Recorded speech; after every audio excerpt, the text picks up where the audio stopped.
Hey guys, it is Amy, the Relocated Tourist, coming to you live once again.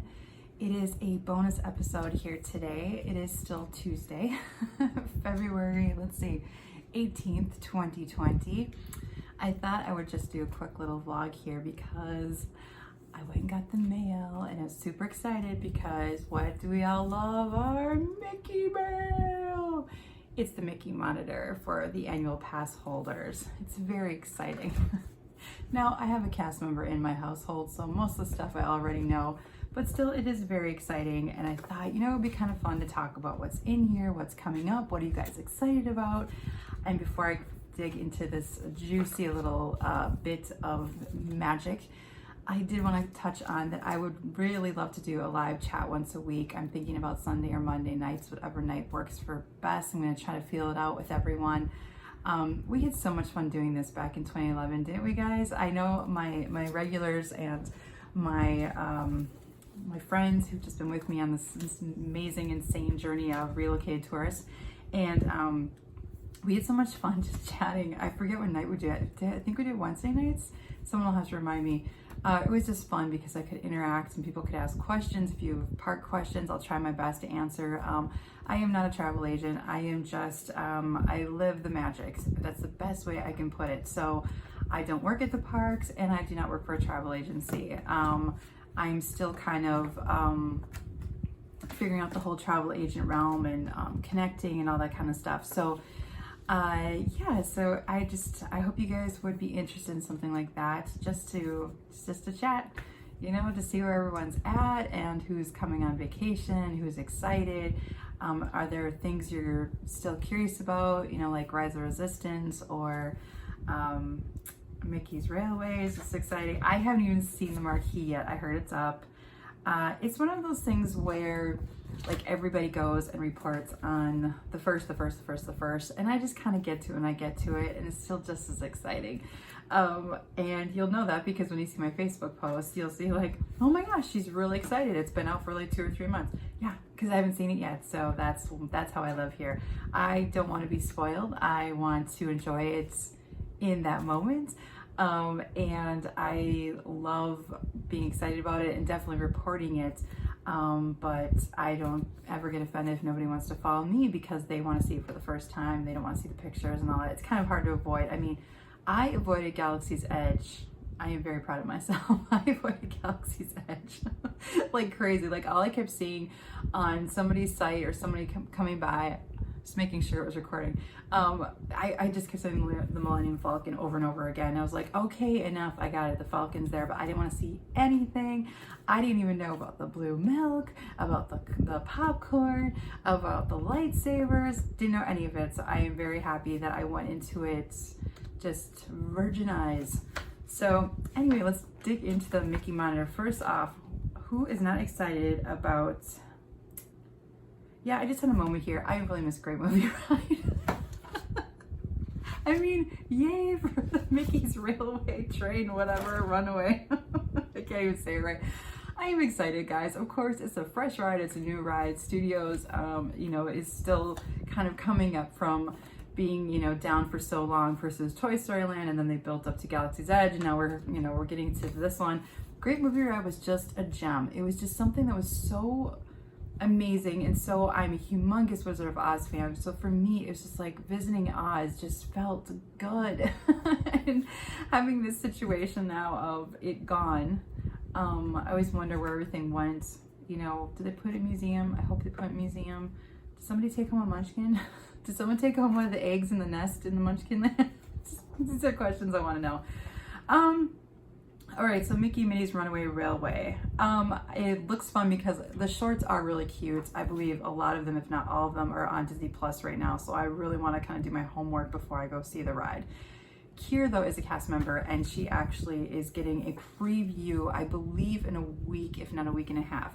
So I'm going to bring Kira on here to vlog about it and tell you guys how she liked it, what she thought of it. Then you get to hear from her and just her take on it from a cast member point of view. And it's good for her and her job too, because then she can tell other people about it and whatnot. I don't have a fast pass. I tried the 4th on, could not get it worth my life. So I'll either get in line on the 4th or I'm just gonna wait. Because here's the thing too. So Flower and Garden starts on March 4th, and so does this ride. Of course they do this because they want to split the crowds. What most people are probably going to do is go over to Flower and Garden and get all of their reporting done, all their sharing, whatever they need to do, and then they'll head over and get in line for the train ride, or they're gonna do that first because who knows, the line could close down. I'm sure it is going to. It's gonna be popular, especially March 4th.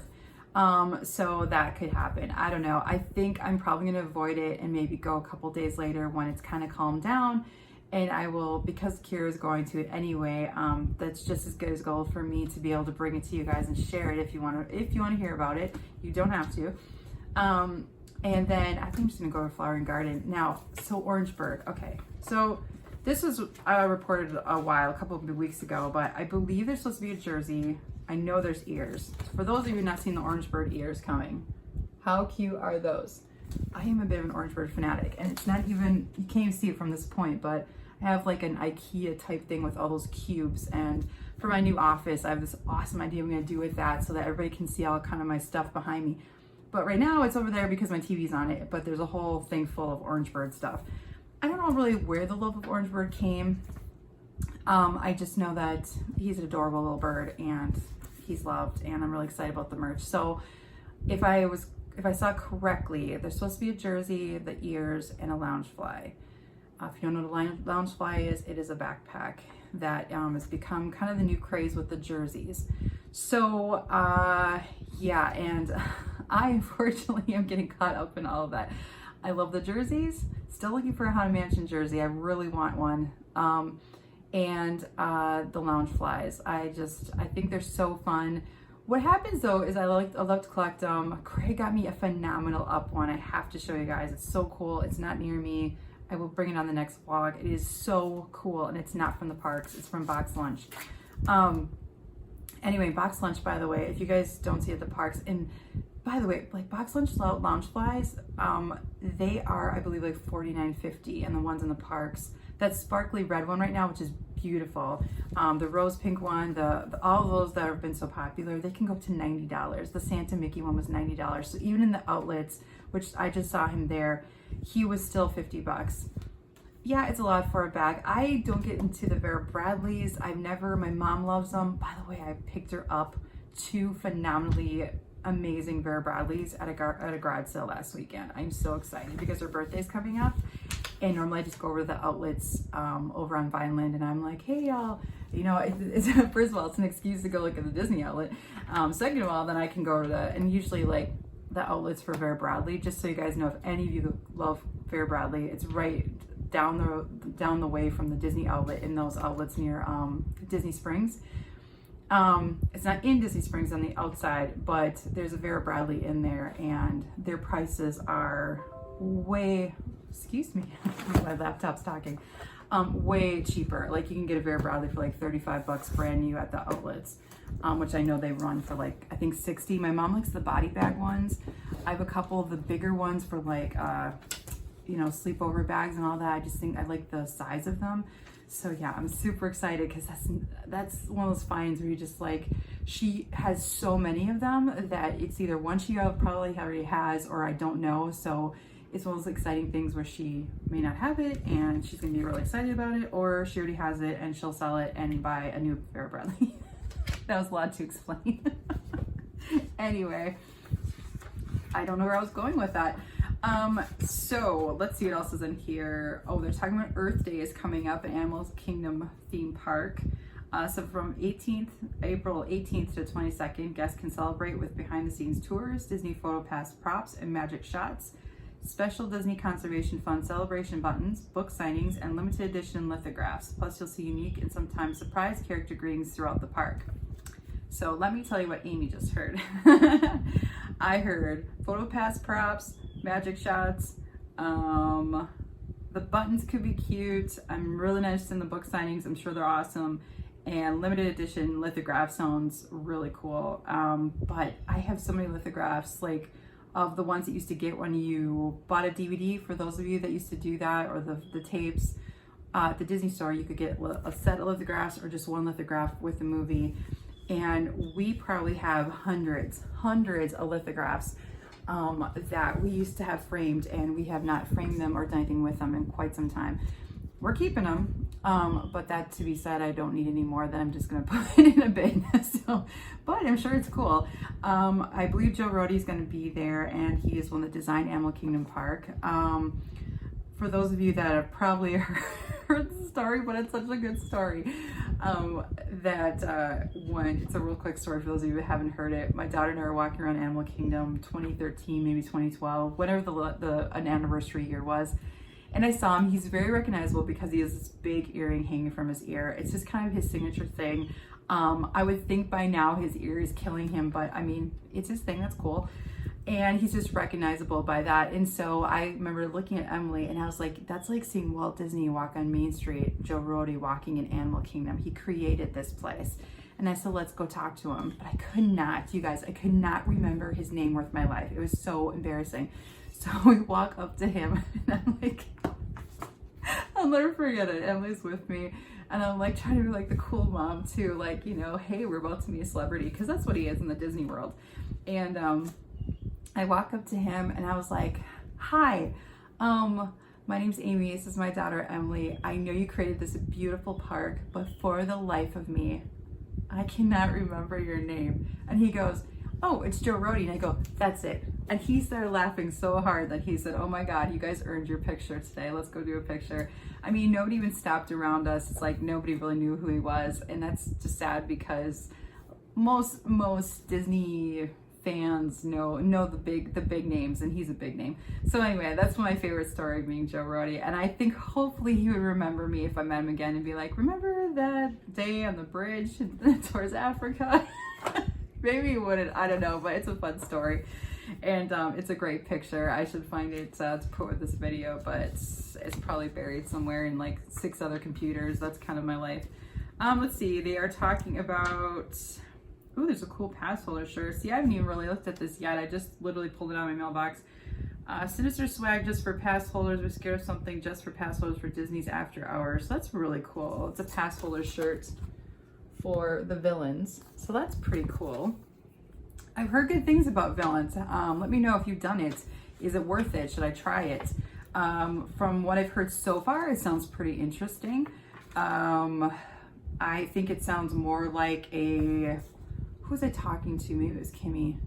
I don't know, that kind of a situation where if you especially can't get in during the day and you just buy the ticket for a night, to get all those rides done in that amount of time, maybe it was Stephanie, it's smart because you can do all that in that amount of time. But if you have like park passes for the whole week for just the villains thing, I don't know if it's worth it. So definitely leave in the comments what you guys think of villains. It talks about Mulan being released, the live action. Have you guys gotten into live action? I really haven't gotten into live action. I actually don't even know. The last live action I saw was Beauty and the Beast. It was really good. It was really sweet, but I don't know if it was like, oh my gosh, I can't wait. Like, I've not seen Jungle Book. I've not seen Lion King. I really hold dear the animated series of those movies. So they feel like the originals, you know, the OG. I don't know if I want to mess up the live action stuff. It doesn't mean you can't watch it. I don't know. It just doesn't. Oh, they have the Garden Rocks concert series in here. Oh, they got Starship again. So this is a joke between my husband and I. Constantly, we're always laughing about Starship, that they just dust them off in the back, that they're literally just part of the props in the back of American Gardens Theater, and they bring them out. It's a joke because they're always here, and they're phenomenal. Come see them if you want to see them. But it's kind of one of those things where we had friends who used to come every single time they came, no matter what they planned during this time of year. They always got Starship. So yeah, but these are the legit bands. They used to just be cover bands for the Garden Rock series. So that's kind of nice because usually Food and Wine was the legit bands and these were the cover bands. And now they're actually, I mean, Rick Springfield's on here, Plain White Tees, Chris Daughtry, Survivor, Casting Crowns, Pointer Sisters, Sister Hazel, Air Supply, Expose, that would be a fun one. Flock of Seagulls, already saw those. Simple Plan, The Spinners. People Bryson would be cool because you know he's gonna sing A Whole New World from Aladdin. TBD. I don't know who To Be Determined is. I don't know that band. Anyway, oh, they're talking about Star Wars Revival Run Weekend. Actually, this doesn't just me. That's April 16th to 19th. Nope, never mind. So for those of you who don't know about races, they will, so I'm thinking about running Wine and Dine, and that will go on sale like literally next month. Wine and Dine is like, I don't know, September, October, November, somewhere way down the road. I just had to go and register for Space Coast. It's Thanksgiving weekend. We're in February. Yes, I mean, I literally felt like I just ran it 3 months ago, which I did. But they sell out so fast. And I mean, Space Coast is nothing compared to Disney. Disney sells out literally in like 15 minutes for like their challenges. Their challenges are the most expensive. I mean, if you're talking like 3 of races or more, you're talking $500. Easy. $500. You pay to sweat. I do it, but Onward's coming out. That should be really good. So let's see. Flower and Garden is from March 4th to June 1st. That's about right. But so okay, but here, this is crazy. Think about that. Okay, so I guess June 1st. You can't really count June. I was gonna say, God, that sounds really long, but all of March, all of April, all of May, and then just the first day of June. But that's, I mean, Flower and Garden lasts literally almost just short of what, 90 days? It's a long time. It's a long time. It's kind of nice why the Festival of the Arts is so quick, because it's like, we'll get in, get your merch. Did I tell you guys I wanted to get that Turvis, the Passholder Turvis? If you have an extra one, let me know. It's got Figment on it. It was dark. I really thought it was kind of cool. I was going to go in and get it. I did get, you know, the pillow that day, but I was going in to look for the Turvis and it was sold out. Shocker. I know better. I don't know what else is in here. Cirque du Soleil is coming, which has Disney animation in it this time around, so that looks really cool. It looks like that is opening up March 20th, 2020. Woo. I've always wanted to do Cirque du Soleil. I've yet to see it here, so this sounds like this would be fantastic. So I'm definitely going to try to look into that for a show. Looks like they're talking about Lady and the Tramp, which is on Disney Plus. And they're talking about the Star Wars Galactic Star Cruiser, which is the Star Wars hotel that will start in 2021, which will be surrounding people 24/7 in a Star Wars storytelling scene. Wow. So I heard that is going to cost insanely amount of money. So I think it's a great idea, but what's going to probably happen is I think people said it's going to be equivalent to a cruise. So you're going to do this Star Wars hotel for like 3 or 4 days straight, and then you can add like 3 or 4 days to your trip at the end of it for the Disney parks itself, or whatever else you want to do in Florida, I guess. Because if it's a week, I don't really know who's going to want to do a week of immersive hotel, which I'm sure it's phenomenal. But then right outside your hotel is like literally Galaxy's Edge, or, you know, I'm sure they'll incorporate it somehow. But I just think, I don't know how they're going to do it. You know what I mean? Like, they must have a set amount of days, and then they're going to add the Disney parks somehow into that at the end, because I just don't know what kid is going to be like, oh, so we're not going to Magic Kingdom or Epcot, but we're going to stay in this Star Cruiser for a week. I don't know.